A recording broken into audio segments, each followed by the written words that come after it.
You're watching When Keeping It Real Goes Wrong. Come here. Leave that there. Come here. Do I got to get out?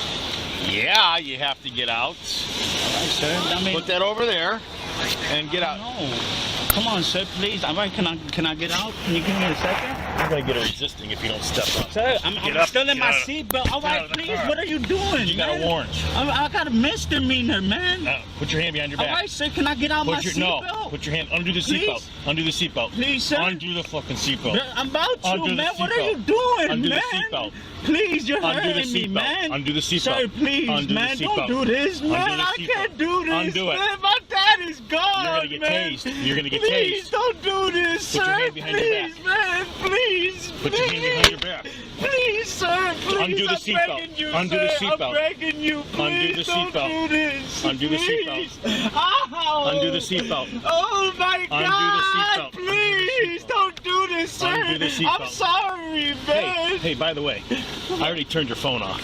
Put that hand behind your back right now. Put it behind your back. Put that hand behind your back. Please. Put that hand behind your back. Please, I don't need it.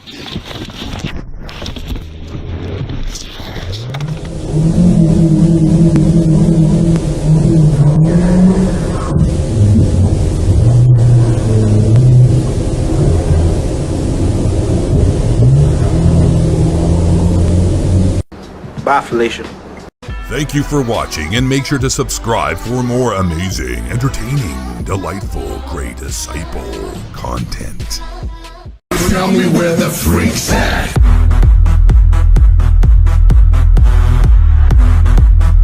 Hold up. Hey. Grover is suing Lonnie Perkins. The relationship between a mother and a daughter, and I assume this is your mom? Yes, that's my mother. Is one of the most important relationships in our society. I have a daughter, and I, of course, have a mom, and these are the people who are closest to me. And it really saddens me to see this problem where, both you and your mother are estranged. Basically, you both say over the defendant, Lonnie Perkins. Now, you say that your mom is flushing the relationship that you two have down the toilet for the defendant, a man that you accuse of being both an alcoholic and a gambling addict. And you say that since your mother began dating the defendant, that she has not only become homeless, but you two are basically not even talking. Now, you acknowledge, Lonnie, that there is tension between your girlfriend and the plaintiff, her daughter, but you say the whole thing is unnecessary. And you also say that Naima ought to become accustomed to you because you see yourself as being relatively permanent and you're not going anywhere and you're sticking with her mother. Is that correct? That's correct. All right. Now, you are the mom. Your name, please? Penny. Penny. All right, Penny. Are you willing to risk losing your relationship with your daughter for a man that she accuses of being both a gambling addict and an alcoholic? No, Your Honor, I'm not willing to risk it. I think things can be worked out. Why is your daughter so angry about your relationship with Lonnie? Well, I believe that she believes that I have helped him make bad decisions with a business transaction between him and her. Is this about the car? Yes. All right. Now, you say in 2009 your mom was evicted and that you then let her and her boyfriend move in with you. Yes. Are you working at the time, Lonnie? At the time, I was working, but I got fired. Were you working at the time, Lonnie? I was working, yes, Your Honor. Okay. And how long after you moved in were you fired? In March. When did you move in? I moved in November. Why were you evicted that you had to move in with your girlfriend's daughter? Because my fiance had to move from the place that she was staying at. Penny had to move? Penny had to move. The papers say that she was evicted. Yeah. Why? Your Honor, in October 2009, my mom was evicted from her home, so she asked if she and Lonnie could live with me. I wanted my mom to know I was there for her, so I let them move in. I wanted to give him a chance, and I tried to get him a job. That's not, Your Honor, she's lying. Huh? Are you serious? You are lying. Your Honor. That is not true, man. Keep your voice down. Can I speak, Keep your Your voice Honor? down. No, you can't she's speak. suing you. Go ahead. Your Honor, okay, she was put out because she was having financial trouble, and his bum self did not get up and try to get a job to help her. So I let him use my car. I did his resume for him. Later, after she was evicted, though, she was already evicted, and they were already getting ready to move in with me. Calm down, Lonnie. Yes. He says, Emma, which is what he called me, even though my name is Naima. He called Emma. You know, since you got this extra Tell him car. your daughter's name is Naima? All the time. Why you call her Emma? That's a little nickname we got. She called me Leroy Larry. Now, that ain't my name. Leroy ain't my name, Can I ask you Your a Honor. question? Lonnie, why didn't you get your own place? What are you doing living with her? You two are like oil and water. Because we had a finance problem, Your Honor. All right, you had a financial problem. Yes, ma'am. All right, Apparently, so... he's always had a financial problem. All right, tell me about... Can I say something, Your Honor? No, not yet. All right, this is about a car. Yes. So you say that you ended up what? Well, I ended up letting them use the car, but I told them if they want to take over the nose and pay for everything associated with the car, they would have to. What kind of car is this? It's a 2002 Lincoln Town Car. Okay, 2002 Lincoln Town Car. You move in, and you are going to take over the note? That is not true. She bought that car for her boyfriend. That car was for her boyfriend first. Her boyfriend wouldn't pay the note on it. He wouldn't get insurance for the car. She snatched it back from him. She was stuck with it because Chase didn't want the car no more. Okay, good. So at some point, do you say, Emma, I'll take the car? I didn't say it like that, Your Honor. Okay, now. Oh, dear. Quote, I have never burdened Naima with anything. She needs to know her place. That's right, This is Your your Honor. statement. That's right. Okay. I love it when a man says that to a woman. She goes shopping instead of paying her bills, for one. You hear me, Your Honor? She buy designer shoes. Look at what she got on. Look at her. And she living a Hollywood lifestyle that she can't afford. And you're living with her because you can't afford your own place. You're right. All right.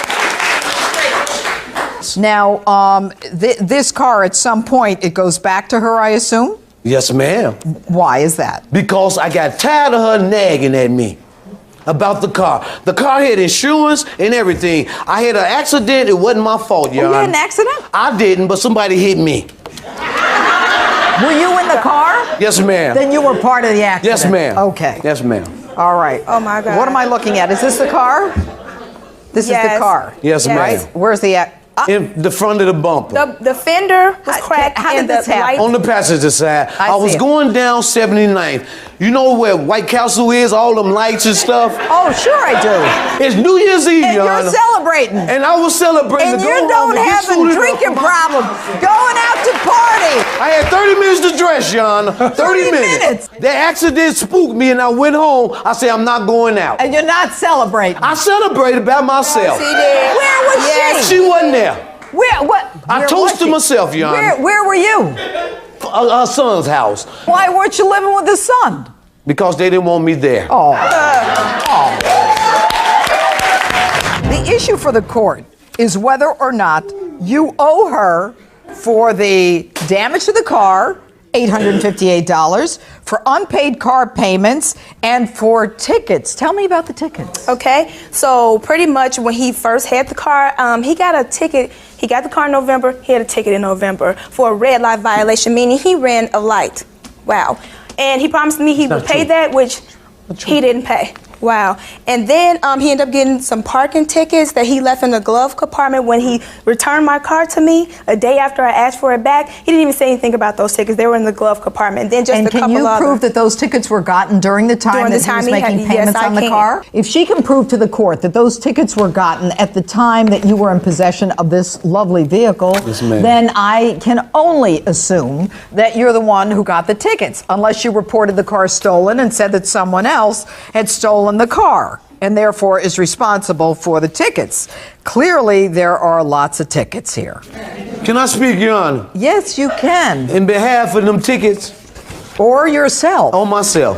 Thank you, Your Honor. Yes. Now, I admit the one ticket for $100, but I'm not admitting the rest of them tickets that she claimed I did. Oh my God. Penny, what are we going to do with your relationship with your daughter? I would like our relationship to be fixed. I miss my daughter. That's my baby and always will be. I don't want the problem with the car and everything that came along with the car and my fiance to destroy that. I mean, it's very strained, but I don't want it destroyed. Yet, I want my daughter to accept the fact that this is the man that's going to be in my life. All right. And I'm going to be your stepfather. No, you be quiet. Whether you like it or not. You be quiet. Yes, ma'am. Why should your daughter have to pay for this? This isn't about your picking one over the other. Yes. It's about the truth. Right. It's about the facts. Yes. It's not about who you love more. Who do you love more? I am right. Yes, you're right. Lonnie? Ma'am. Look at me. Yes, ma'am. All right. You cannot interfere with the relationship between a mother and daughter. And you know what that means? You need to pipe down now and then. You need to hold it in. You love this woman? Yes, ma'am. All right. I believe that you do. Ooh. All right, Lonnie, you want a happy woman? Yes, ma'am. You know what it's like not to have a happy woman. Ooh. You've lived long enough. Yes, ma'am. Stay out of her relationship with her daughter. It's not up to you to talk about what she wears, what she does, whether you like her or don't like her. She is irrelevant to you in every way, shape, and form. Stay out of it. That's just a word of advice, all right? I've been around the block a few times. Stay out of it. You'll have a happier woman, and you won't have any trauma in your life, okay? Can I say something, you Again? Just one thing. Naima, you need to respect me more. Oh, my God. This isn't about respecting you. But she disrespect me, Your Honor. Why? You Being disrespected her. Let me tell you something. You disrespected her by creating this tension with her mother. You disrespected her because you moved into her apartment and you took this car and didn't pay on it. You disrespected her by getting tickets and not paying for them. Don't talk to me about respect, and don't ever talk about a woman knowing her place when you got a woman judge in front of you. All right? Verdict for the plaintiff, $2,115. So ordered. You only have one chance to make a first impression.